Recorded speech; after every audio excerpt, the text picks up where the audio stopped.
que conduz à perdição, e muitos são os que entram por ela. E porque estreita é a porta, e apertado o caminho que leva à vida, e poucos há que a encontrem. Acautelai-vos, porém, dos falsos profetas, que vêm até vós vestidos como ovelhas, mas interiormente são lobos devoradores. Por seus frutos os conhecereis. Porventura, colhem-se uvas dos espinheiros ou figo dos abrolhos? Assim, toda árvore boa produz bons frutos, e toda árvore má produz frutos maus. Não pode a árvore boa dar maus frutos, e nem a árvore má dar bons frutos. Toda árvore que não dá bom fruto, corta-se e lança-se no fogo. Portanto, pelos seus frutos os conhecereis. Nem todo o que me diz, Senhor, Senhor, entrará no reino dos céus, mas aquele que faz a vontade de meu Pai que está nos céus. Muitos me dirão naquele dia, Senhor, Senhor, não profetizamos nós em teu nome, e em teu nome não expulsamos demônio, e em teu nome não fizemos muitas maravilhas?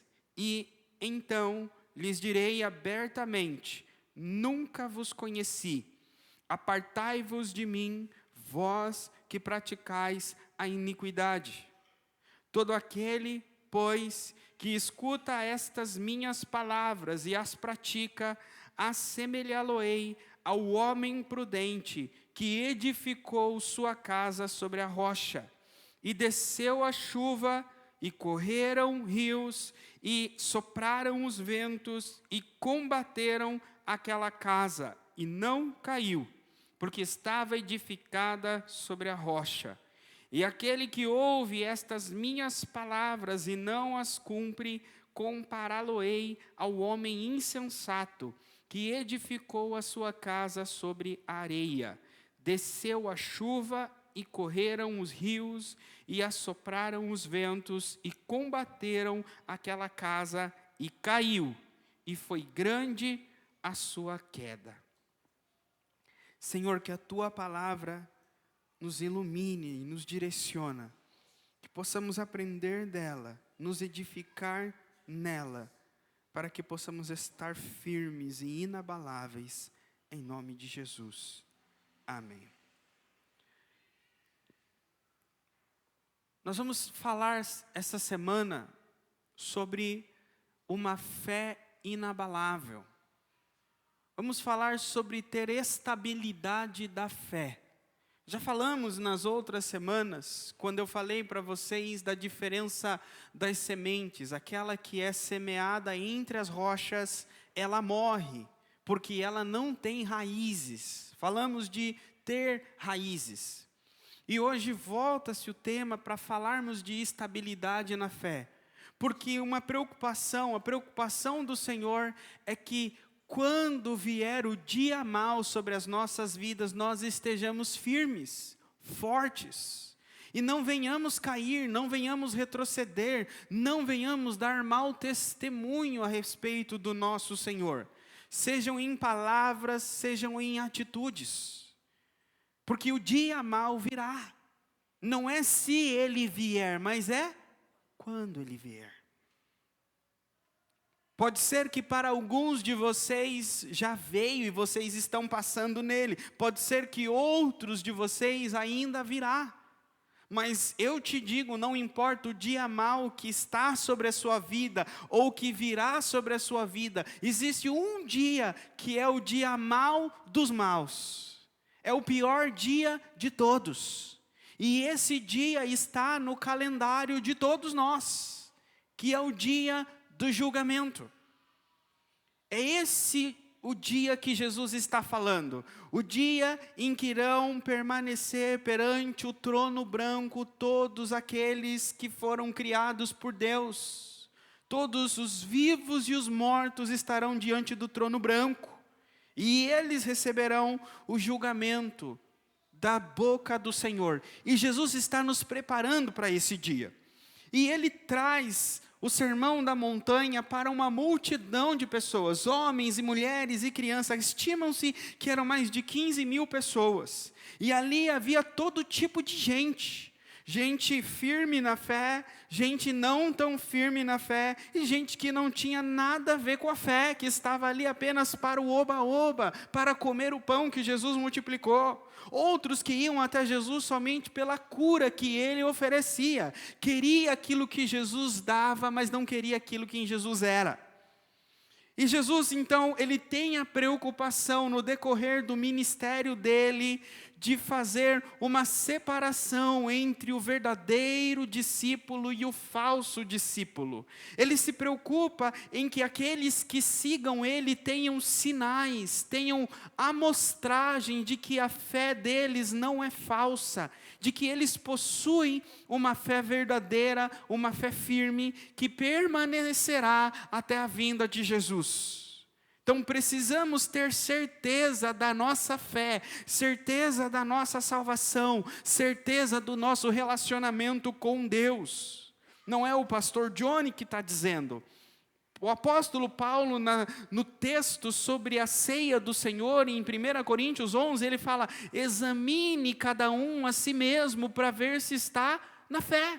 Então não é o pastor que deve examinar vocês e dizer se você é um verdadeiro cristão ou não. Não é o seu cônjuge ou um outro cristão que tem que olhar para a tua vida e te julgar se você é um cristão ou não.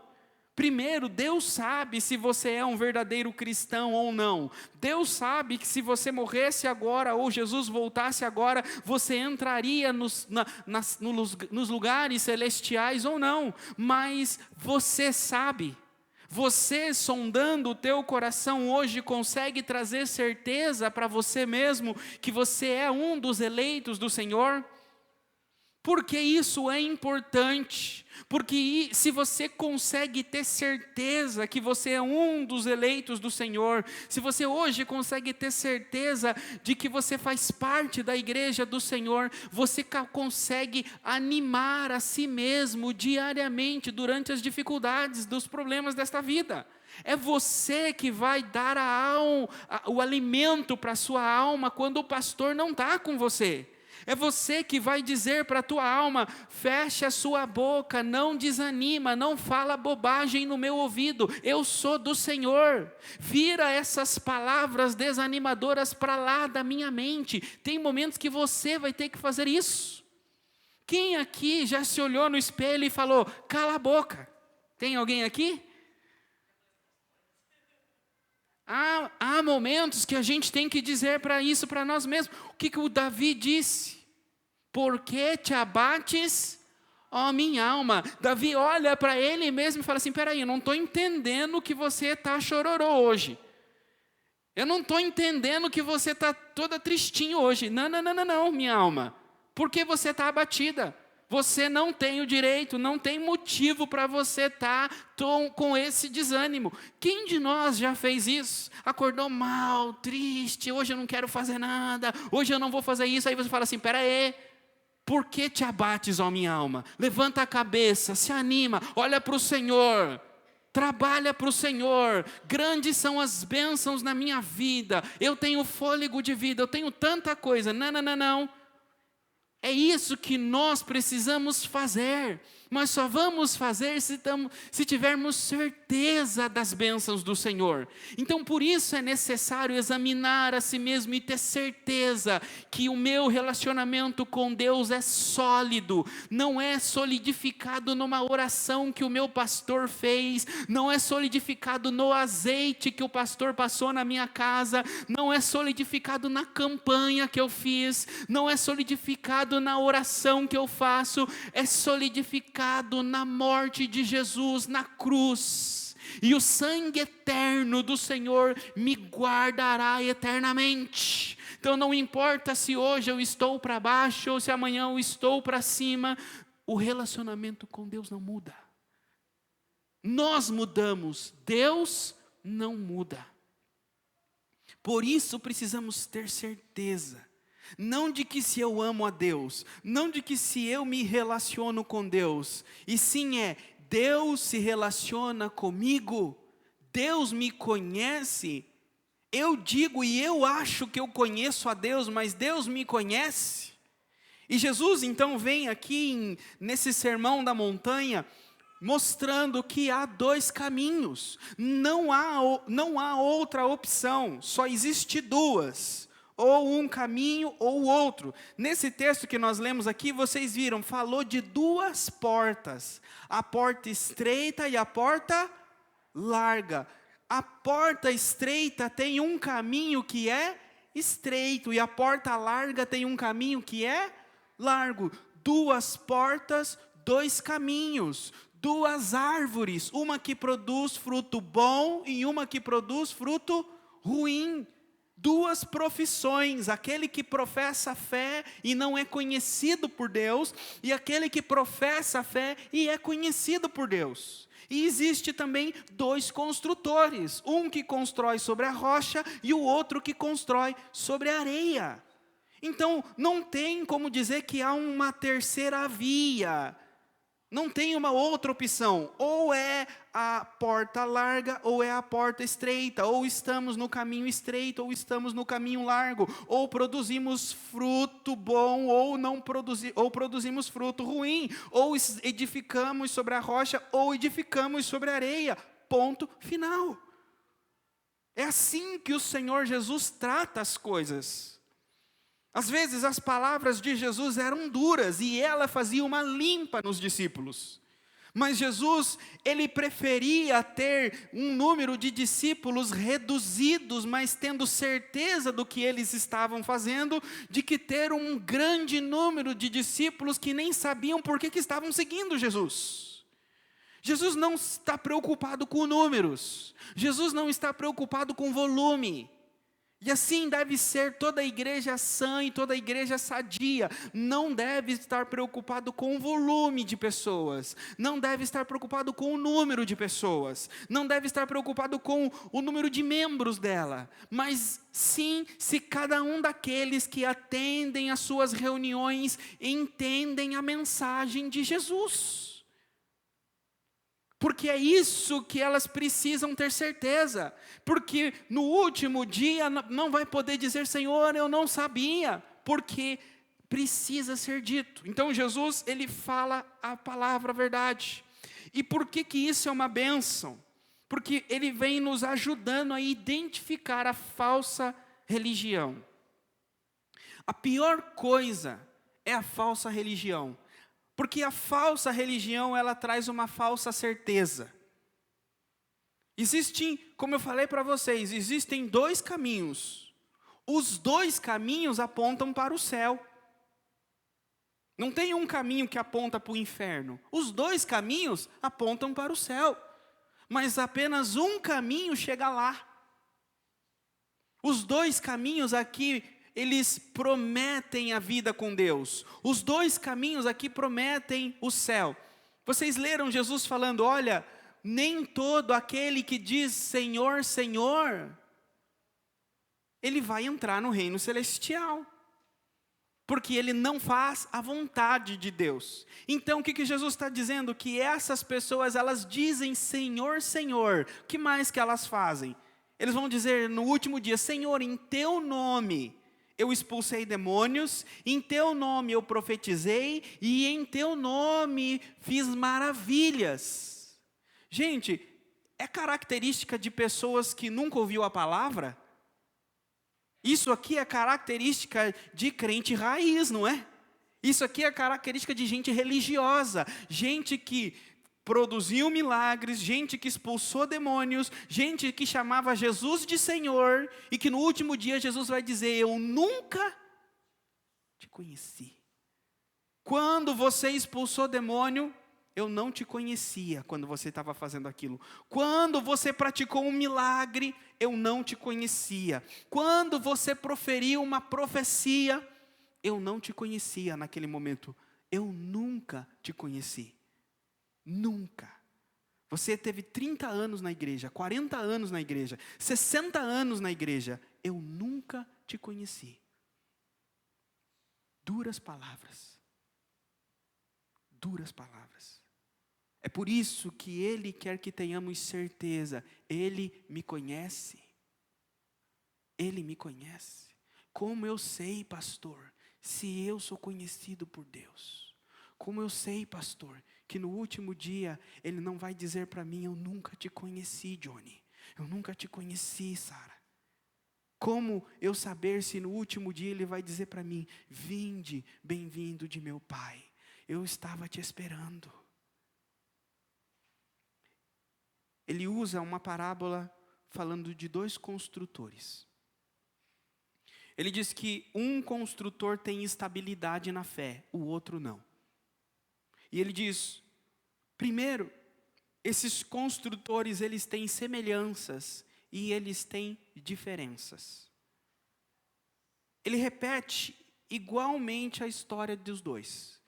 Primeiro, os 2 construtores, eles veem a necessidade de construir uma casa. Os 2 construtores querem um abrigo. Os 2 construtores querem uma edificação. Assim é todo cristão.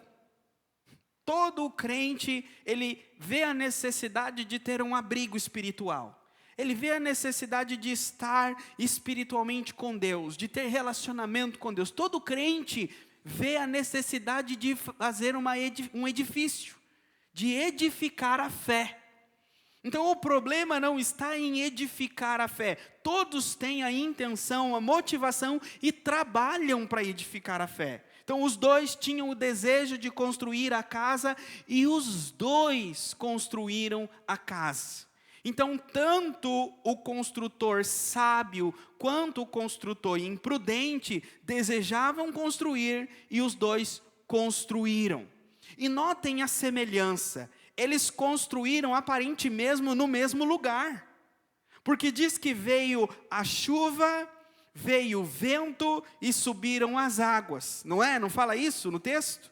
E fala que veio a chuva, o vento e as águas para as 2 casas. Parece que a mesma tempestade que veio sobre um, veio sobre o outro. É como que as casas ou estavam próximas, no mesmo bairro, ou eram vizinhas uma das outras. E então os 2 escolheram o mesmo local.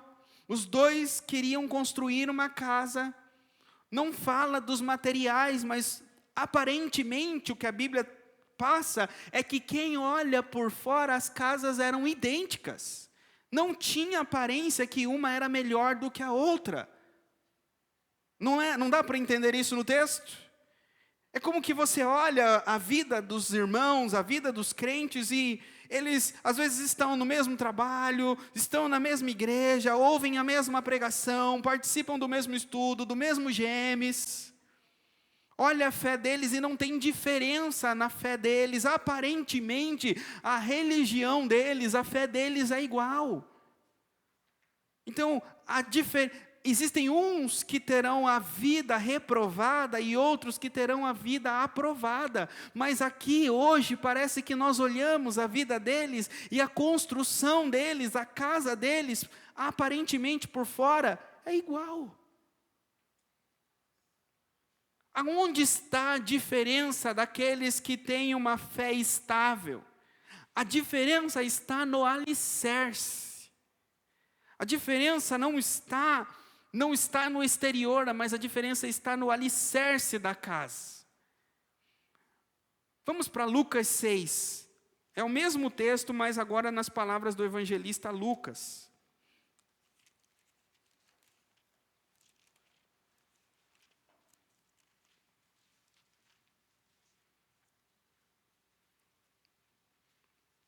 Lucas 6, 47.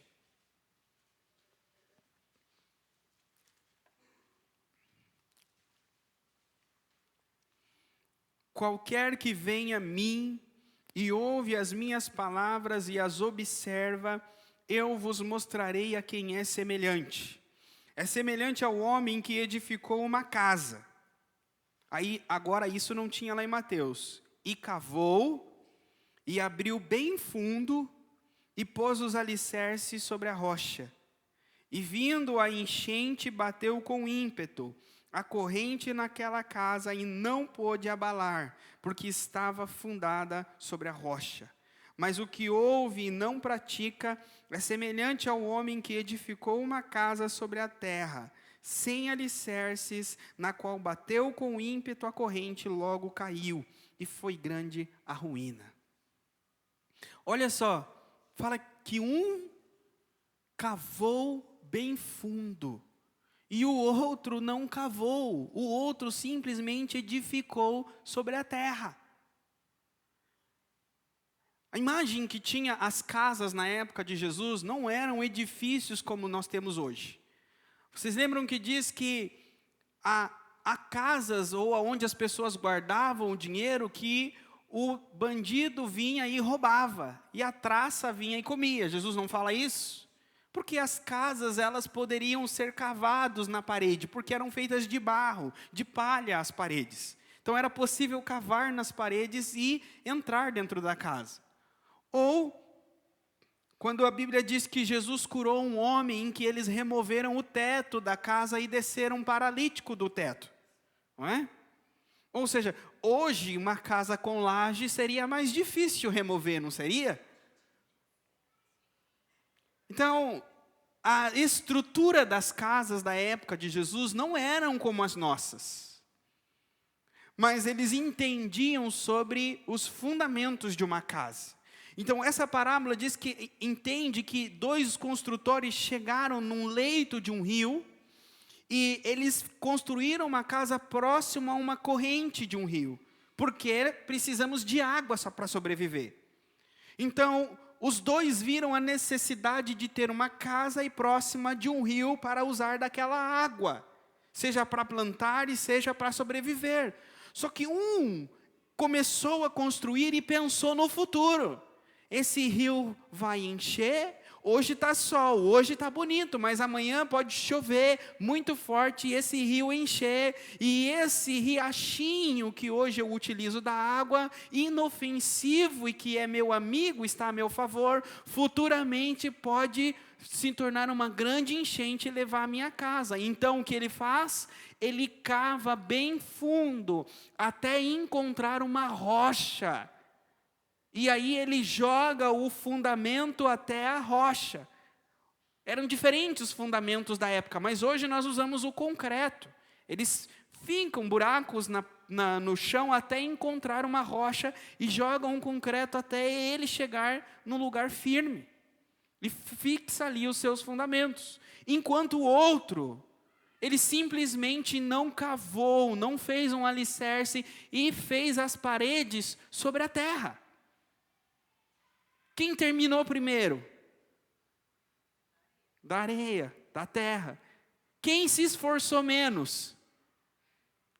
Quem assistiu Netflix primeiro?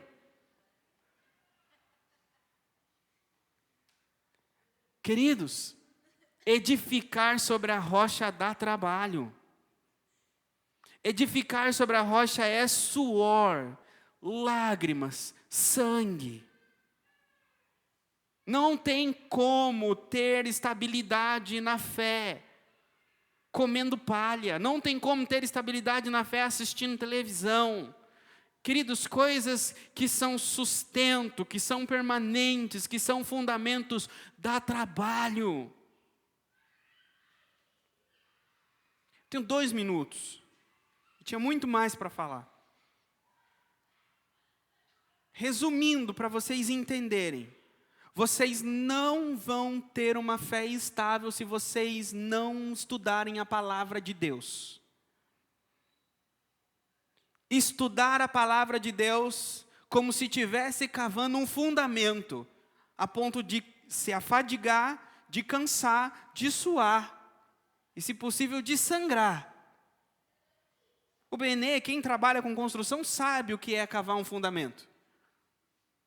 Então devemos estudar a palavra de Deus como se estivéssemos cavando um fundamento, para poder praticar a palavra de Deus, porque Jesus disse que quem edifica ou tem uma fé inabalável é quem pratica, não é só quem ouve. Vocês vão construir a casa de vocês sobre areia, se vocês dependerem de ouvir só minhas pregações do domingo. Se vocês dependerem só de pregações do YouTube, vocês precisam ler a Bíblia. E vocês precisam estudar a Bíblia. E entender a Bíblia. Pastor, eu começo a ler, eu durmo. Pastor, eu começo a ler, aquele sono. Leia como se você estivesse cavando um fundamento para onde vai dormir os seus filhos.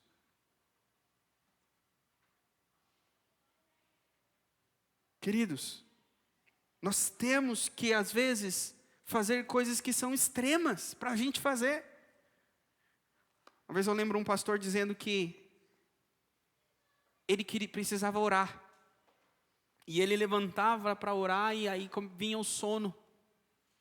E aí ele dormia. E aí ele ajoelhava na cama para orar. Quando ele via no outro dia de manhã, ele acordava ajoelhado lá na cama, de joelho, porque ele dormiu orando. E aí ele pegou e começou a falar assim, não tem como, então eu vou andar. Começou a andar. E aí ele se perdia nas palavras enquanto ele andava, porque batia o sono, ele encostava e ele cochilava. Então ele via que enquanto ele andava e ele cochilava, a mente dele, ele estava abençoando o diabo, estava curando Jesus, porque já não estava falando nada com nada na oração. E ele fala assim, não tem jeito. Então o que ele faz? Ele vai no banheiro e ele fica de croque na privada. E fica orando lá. Assim, se eu dormir e cair, vai quebrar essa privada, ela vai me cortar todo. Então eu vou ficar aqui nessa posição. Ou quem assistiu o filme se eu não me engano era do Bop, que ele estava dormindo na aula, ele foi e colocou uma granada na mão do cadete e arrancou o pino. Falou assim, agora o senhor pode dormir na aula. Ele não dormiu. O que é isso? É tomar atitudes extremas para fazer aquilo que a gente tem que fazer. Que a gente sabe que tem coisas que dependem da nossa vida, depende da nossa espiritualidade, depende da nossa alegria, a gente se encosta e não faz. Sabe como que os guerreiros, eles guerreavam no passado?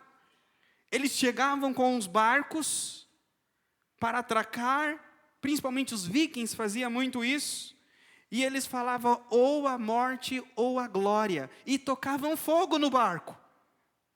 Não tem como voltar para casa mais.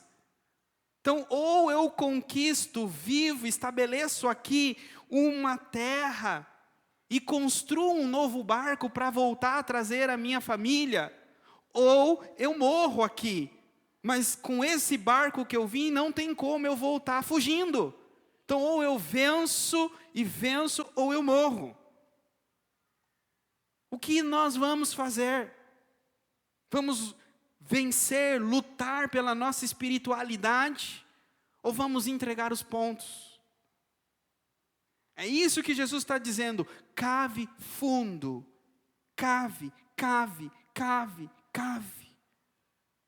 Porque do contrário, quem não quer cavar, quem não quer ler, quem não quer estudar, quem não quer orar, quem não quer ter disciplina, está edificando sobre a terra, que é mais fácil, é rápido. Não tem esforço. Só que o que Jesus diz é que quando vier a chuva, quando vier o vento, a sua casa vai ser levada. Vai cair tudo, vai levar tudo.